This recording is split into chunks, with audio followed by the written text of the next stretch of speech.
नमस्कार. पंकज आणि निरूपा खूपच गोड बोलत असतात. मीराच्या डोळ्यात मात्र हे खूपच खुपत असतं. मीरा म्हणत असते, माझ्या नवऱ्याचा या बाईवरती किती विश्वास आहे, पण ही बाई मात्र खूपच खालच्या थराला जाऊन वागतेय. आता या पंकजच्या डोक्याची मॉलिश करून देतेय. पण काही झालं ना तरी या बाईचा खरा चेहरा मी सर्वांसमोर आणणारच. बाबांसमोर तर या बाईचा खरा चेहरा आलाय, पण माझ्या नवऱ्याच्या डोळ्यावर जी हिच्या चांगुलपणाची झापड आहे ना, ती मला उतरवायची आहे. आणि जोपर्यंत ती झापड मी उतरवत नाही तोपर्यंत मी शांत बसणार नाही. तेवढ्यात मात्र निरूपा मीराला बोलते, मीरा काय झालं? तेव्हा लगेच मीरा बोलते, सासूबाई खरंच तुमच्या या वागणुकीची ना मला खूप कीव येते, कीव. अहो, माझ्या नवऱ्यासमोर या पंकजशी खूप वाईट वागता आणि इथे मात्र त्याच्याशी गोड बोलता. लाज कशी वाटत नाही तुम्हाला? तेव्हा मोठ्याने निरूपा बोलते, तुझ्या नवऱ्याची तर मला वाटच लावायची आहे, हे तर तुला माहिती आहे ना.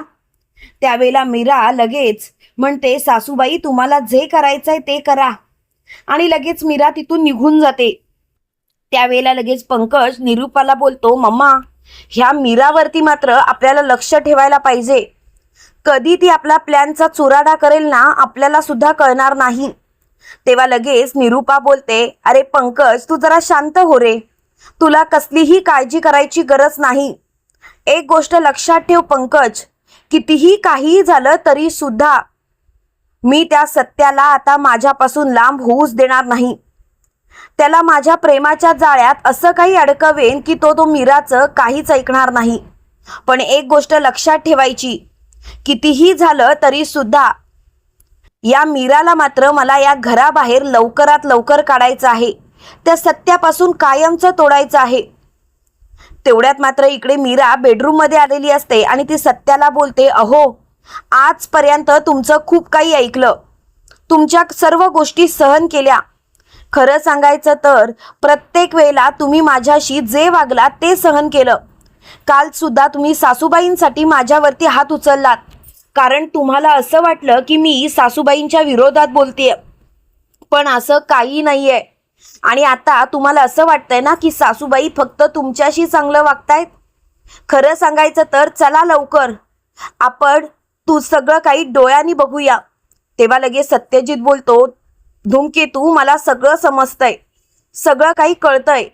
धूमकेतू माझं काही काल जरा चुकलंच, पण प्लीज धूमकेतू तू माझ्यावरती विश्वास ठेव. मी मुद्दामून काही केलं नाही. लहानपणापासून आईच्या प्रेमासाठी मी खूप खूप तडपलोय. तेव्हा लगेच मोठ्याने मीरा बोलते, ते सर्व जाऊ देतो, तुम्ही माझ्यासोबत चला. आणि ती लगेच सत्याचा हात धरते आणि त्याला बाहेर घेऊन येते. निरूपा पंकजच्या डोक्याची खूप छान अशी मॉलिश करत असते, त्याच्याशी गोड बोलत असते. हे जेव्हा सत्या स्वतःच्या डोळ्यांनी पाहतो तेव्हा त्याच्या पायाखालची जमीनच सरकते. मीरा मोठ्याने बोलते, बघा बघा सासूबाई तुमच्याशी एक आणि या पंकजशी एक वागतायत. तुमच्या समोर कसं या पंकजशी खूपच हडतूड केल्यासारखं वागत असतात, त्याला नाही ते बोलत असतात, आणि तुमच्या पाठीमागे मात्र त्याचं कौतुक करतायत, त्याच्या डोक्याची मॉलिश करून देतायत. तेव्हा मात्र सत्यजित मोठ्याने ओरडतो, निरूपा हे सर्व काय आहे? म्हणजे तू माझ्या भावनांशी खेळत होतीस निरूपा? अगं तुझ्यासाठी माझ्यावरती जीव लावणाऱ्या, माझ्यावरती प्रेम करणाऱ्या बायकोवरती मी हात उचलला. निरूपा मला असं वाटलं होतं की तुझ्यातली आई जागी झालीये. लहानपणापासून जे प्रेम मला मिळालं नाही ते प्रेम कदाचित मला मिळणार आहे.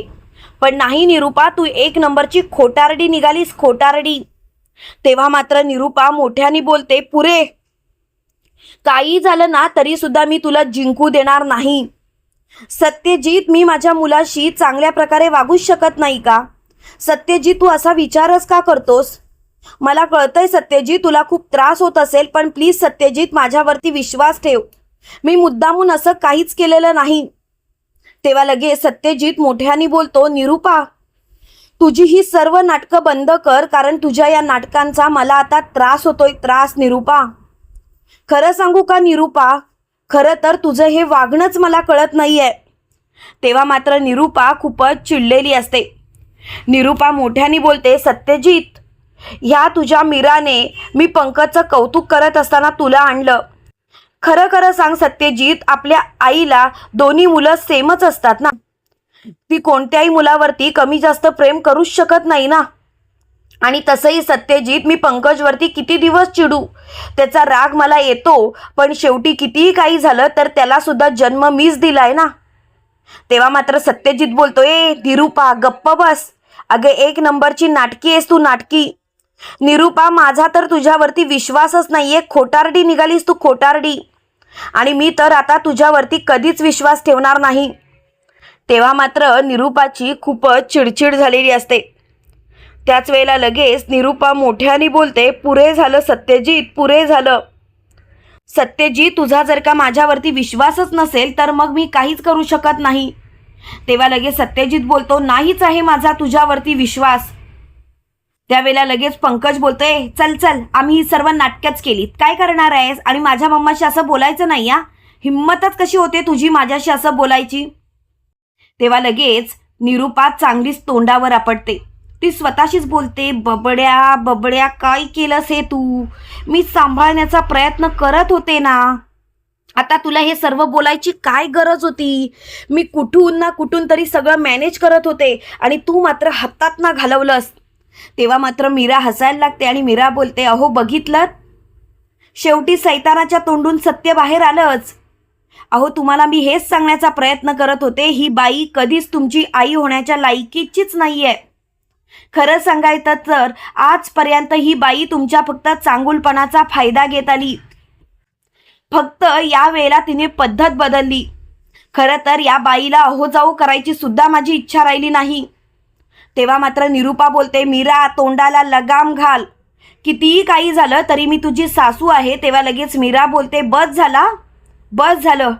तुम्ही माझ्या सासू आहात की नाही हे स्वतःच्या मनाला सांगा, तुम्हाला स्वतःलाच समजेल. तेव्हा मात्र मोठ्यानी पंकज बोलतो, हे बघा, आम्ही तुम्हाला काही घाबरत नाही. हो केलं आम्ही नाटक, काय करणार आहात? आणि आम्ही जरी नाटक केलं असलं ना तरी स्वतःच्या बळावरती. ए सत्यजित, प्रत्येक वेळेला माझ्या मम्माच्या पाठीपाठी आई आई करत जात होतास, लाज नाही वाटली? तेवढ्या तिथे सुधाकर, आजी, रवी, रिया सगळेजण आलेले असतात. त्यावेळेला रवी बोलतो, पंकज दादा, खरंच खरंच तुमच्या वागण्याची ना कीव करावी की काय करावं तेच कळत नाही. पंकज दादा, तुम्ही दोघं कधीच सुधारणार नाहीत का? तेव्हा लगेच मोठ्याने पंकज बोलतो, ए रविया, उगाच नाटकं करू नकोस. आणि तुला जर काय एवढंच हिची फिकर वाटत असेल ना तर ह्यांच्यासोबतच राहा. तेव्हा लगेच रवी बोलतो, मम्मा मला ना तुझी लाज वाटते, लाज. खरं तर मम्मा बोलायचीच लाज वाटते. त्यावेळेला लगेच पंकज बोलतो, बस झाला रव्या, अति होतोय आता. त्यावेळेला आजी बोलते, निरूपा अगं कधी सुधारशील तू? निरूपा, असं वाटलं होतं की तू सुधारलीस, पण नाही. निरूपा, तू कधीच सुधारू शकतच नाहीस. खरंच तुझ्या या वागण्याची ना खूप कीव करावीशी वाटते. तेव्हा मात्र मोठ्याने निरूपा बोलते, पुरे झाला आता. आता मला या गोष्टी ताणायच्याच नाहीयेत. प्लीज ह्या सर्व गोष्टी तुमच्या बंद करा. त्यावेळेला लगेच मोठ्याने सत्यजित बोलतो, बस झालं. माझ्या आयुष्याशी जेवढं खेळायचं होतं ते तुम्ही आजपर्यंत खेळलात, पण आता मात्र मी तुमच्या कोणत्याच गोष्टींना भुलणार नाही. खरं सांगू का निरूपा, आई म्हणून तुझ्याकडे बघत होतो. तुला आई हाक मारताना माझ्या काळजाला किती बरं वाटत होतं, मी सांगू सुद्धा शकत नाही. खरं तर शब्दच नाहीयेत माझ्याकडे. तेव्हा लगेच मीरा बोलते, म्हणूनच मी तुम्हाला समजावण्याचा प्रयत्न करत होते, नंतर तुम्हाला त्रास व्हायला नको म्हणून. पण तुम्ही मात्र माझ्या गोष्टींकडे लक्षच दिलं नाहीत. तुम्ही काय केलं, तुम्ही स्वतःचं तेच खरं केलं आणि घेतलात ना स्वतःच्या पायावर धोंडा पाडून. तेव्हा लगेच सत्यजित बोलतो, धूमकेतू, मला सगळं समजतंय. धूमकेतू शांत हो. त्यावेळेला लगेच निरूपा पुढे होते आणि बोलते, सत्या, मी तुला ऑलरेडी सांगितलंय की तू माझा मुलगा नाहीयेस. अरे पण सारखं सारखं आई आई आई आई करत असायचास, तेव्हा मात्र माझ्या मनातून तुला मात्र फक्त आणि फक्त शापच निघायचा. खरं सांगू का सत्या, मला तुझ्याशी बोलायची सुद्धा इच्छा नसायची. तुझ्या तोंडातून आई हा शब्द ऐकला की नुसता राग यायचा, राग. तेव्हा लगेच मोठ्यानी सत्यजित बोलतो, एवढाच जर का राग यायचा तर नाटकं करायची गरज काय होती? अगं मी तर मनापासून तुझ्यावरती प्रेम करायचो. पण आता मात्र तुझा स्वभाव कळून चुकला. खरं सांगायचं तर तुझ्यावरती मी कधीच आता प्रेम करणार नाही. तेव्हा मात्र निरूपा बोलते, मला सुद्धा तुझी गरज नाहीये सत्या. तेव्हा मात्र सत्यजित रडकुंडीला येतो. त्यावेळेला लगेच मीरा बोलते, बस करा ओ सासूबाई, बस करा. खरंच सासूबाई तुमचं काय करायचं ना तेच समजत नाहीये. सासूबाई तुमच्या वागण्याचाच खूप त्रास व्हायला लागला. आता तर मला असं वाटायला लागलं की तुम्ही खरोखर कधीच सुधारूच शकत नाही. तेव्हा लगेच सुधाकरराव बोलतात, मीरा जाऊ देत. मुळात सत्यासमोर हे सत्य आलं ना बरं झालं. आता आपल्याला कोणत्याच गोष्टीची काळजी करायची गरज नाही. त्यावेळेला लगेच पंकज बोलतो, झालं तुझं समाधान झालं का सत्या? तुला तर हेच पाहिजे होतं ना की माझ्या मम्माच्या विरोधात सगळेजण उभं राहिलं पाहिजे. त्यावेळेला निरूपा सत्याचा हात धरते आणि जोरात मुरगळायचा प्रयत्न करते. त्याच वेळेला लगेच सत्यजित सनसनीत अशी कानाखाली निरूपाच्या मारतो आणि निरूपाला बोलतो, आजपर्यंत फक्त आणि फक्त आई म्हणून तुझ्याकडे पाहिलं. खरं सांगायचं तर खूप आनंद होत होता, पण आज मात्र तुझ्याशी बोलायची सुद्धा इच्छा नाही. कारण तुझ्यासारख्या बाईशी बोलण्यापेक्षा मी कायमचं दूर राहणं पसंत करेन. तेव्हा मात्र तिला खूपच राग आलेला असतो. त्याच वेळेला लगेच ती मोठ्याने बोलते, सत्यजित तुझी हिंमत कशी झाली माझ्यावरती हात उचलायची? तेव्हा लगेच सत्यजित बोलतो, ए निरूपा बस कर तुझी नाटकं. निरूपा खरंच तुझ्या वागण्याचा ना कंटाळा आला, कंटाळा. कधी सुधारणार आहेस तू निरूपा? तेव्हा मात्र निरूपा बोलते, पुरे, मला आता हा विषय वाढवायचा नाही आहे. आणि काय हो तुम्ही कसे काय शांत? हा सत्यजित माझा अपमान करतो, माझ्यावरती हात उचलतो आणि तुम्ही दोघंही शांत आहात. तेव्हा लगेच सुधाकरराव बोलतात, काय आहे ना निरूपा, तुझ्याच वागणुकीची शिक्षा आहे. खरं सांगायचं तर तुला असं मारताना बघून मला सुद्धा वाईट वाटलंच. आपल्या मुलाने आपल्या आईवडिलांवरती हात उचलणं हे किती दुःखद आहे ना ते मला समजतं. पण तुझ्यासारख्या बाईवरती हात उचलण्याशिवाय पर्यायच नाही. तू सत्यजित जवळ जे काही वागलीस ते चुकीचं नव्हतं का? निरूपा आता तू कितीही चांगलं वागण्याचा प्रयत्न कर तरीसुद्धा तुझ्यासोबत कोणीच नसेल. तेव्हा लगेच निरूपा बोलते, रव्या तुलासुद्धा वाईट वाटलं नाही का? तेव्हा लगेच रवी बोलतो, नाही वाईट वाटलं. खरं सांगायचं तर सत्यादादांनी आज जे काही केलं ना ते योग्यच केलं आणि सत्यादादा जे करतो ते योग्यच करतो. मम्मा त्याच्या भावनांशी खेळताना तुम्हाला काहीच कसं वाटलं नव्हतं? मला तर लाज वाटते की मी तुझा मुलगा आहे म्हणायची. तेव्हा मात्र निरूपाला खूपच राग आलेला असतो. त्यावेळेला लगेच आजी बोलते, निरूपा कधी सुधारशील अगं तू? खरंच तुझ्या या वागण्याचा ना खूप त्रास व्हायला लागलाय निरूपा. निरूपा अगं एकदा तरी विचार कर, एकदा तरी तुझ्या या वागण्याचा. तेव्हा मात्र निरूपा बोलते, पुरे झालं आता मला कोणाशी काहीच बोलायचं नाही आहे. खरं सांगायचं तर सगळ्यांसमोर माझा याने अपमान केला आणि तुम्ही मात्र शांत उभी आहात. तेव्हा मात्र पंकज बोलतो, सत्यजित सोडणार नाही तुला. त्यावेळेला मीरा बोलते, पंकज लांब राहायचा. माझ्या नवऱ्याच्या केसाला जरी हात लावलास ना तरी तुझा हात तोडून दुसऱ्या हातात देईन. तू अजून मला बघितलं नाही आहेस, ओळखलं नाही आहेस. तेव्हा लगेच मोठ्याने पंकज बोलतो, ए मीरा जास्त शहाणपणा करायचा नाही. तेव्हा लगेच सुधाकरराव म्हणतात, पंकज शांत कर स्वतःला. स्वतःच्या चुका मात्र तुला दिसत नाही आणि दुसऱ्यांच्या चुका काढायला निघतोस.